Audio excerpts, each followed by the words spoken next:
Now on my last bike, this is a better angle here, on my last bike, the DoubleTake mirrors were really shaky at highway speeds. I couldn't tell who was behind me.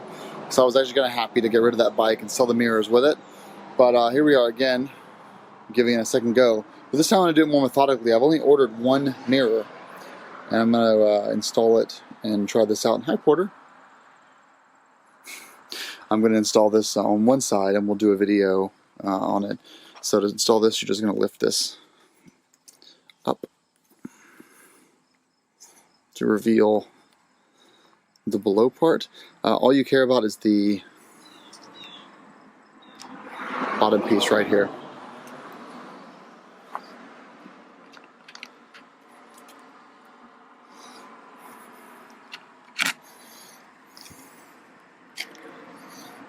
There we go. Had to move the rim mount out of the way. There's a piece here at the very bottom. Make sure you don't lose that when this comes out.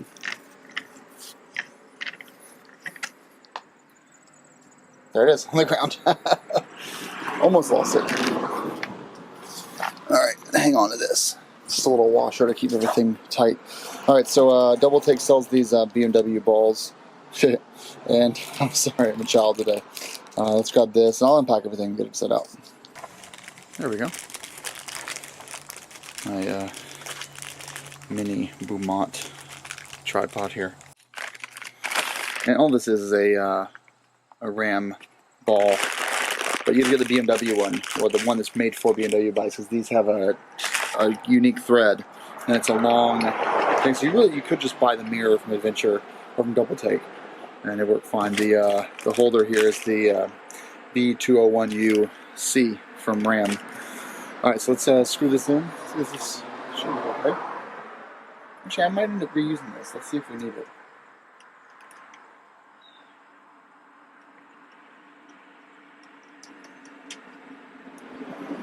Yeah, not a bad idea actually to move that.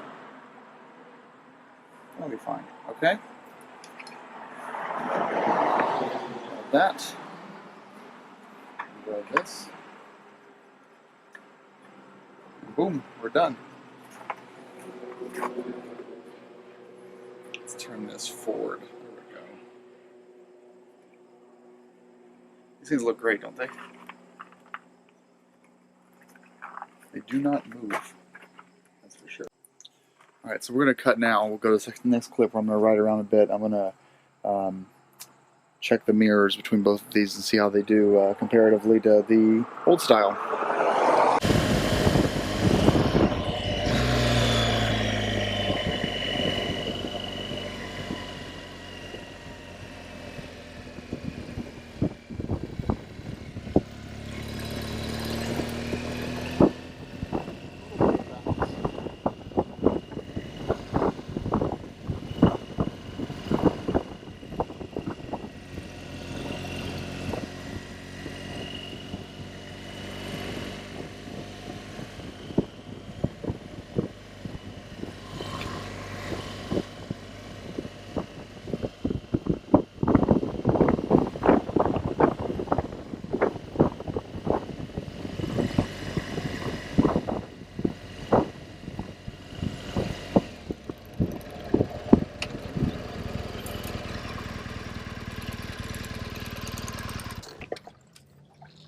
It's still hitting here though.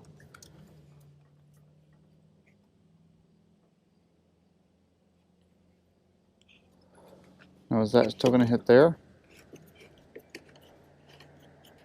No. Okay.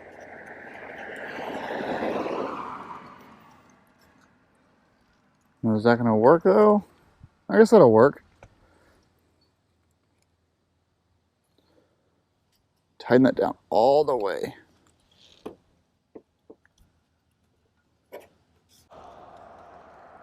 Now it's clanked down all the way down.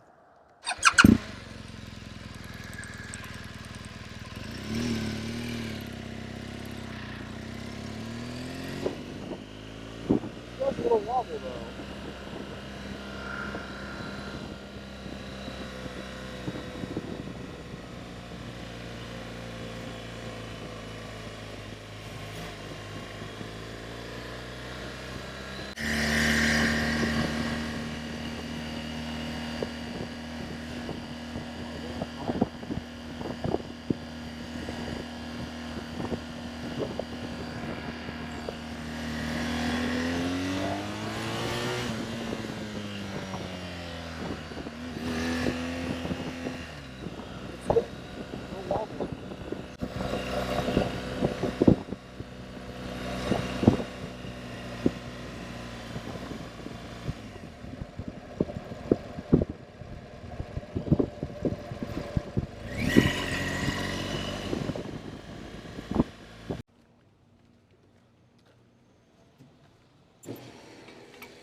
So I'm just doing a quick voiceover here. So looking at the end result of some of these clips, I stabilized the finishing clips here of me going to work and from work. Um, I ended up ordering another double take mirror for the right side, and um, well, today most noticeably when I wasn't recording, I noticed it the most, which is the both mirrors vibrate around the same amount at the 5 to 8,000 RPM range, and I'm rarely in that range. The issue I had, I think, with the oil-cooled bike was that the sixth gear was not as tall as it needed to be, and it really hurt the fuel economy compared to the new one. And because of this, when I was cruising on the highway between 70 and 80, I would see a lot of vibration on the old one, especially at night when visibility is already lower. Every car behind me would look like 8 pairs of headlights because the vibration was so bad. But I really do think it was the RPMs that were causing this at cruising speeds. With the new bike, the gearing is a little bit different. Six gears a little bit taller, so I see less vibration in them. And honestly, both mirrors vibrate kind of equally. So I tried to kind of sit up tall here and look left to right to show you guys kind of how the trees look when they were vibrating. Aside from adding another GoPro mount to my helmet for the head, there really wasn't much I could do here to show you guys the full illustration.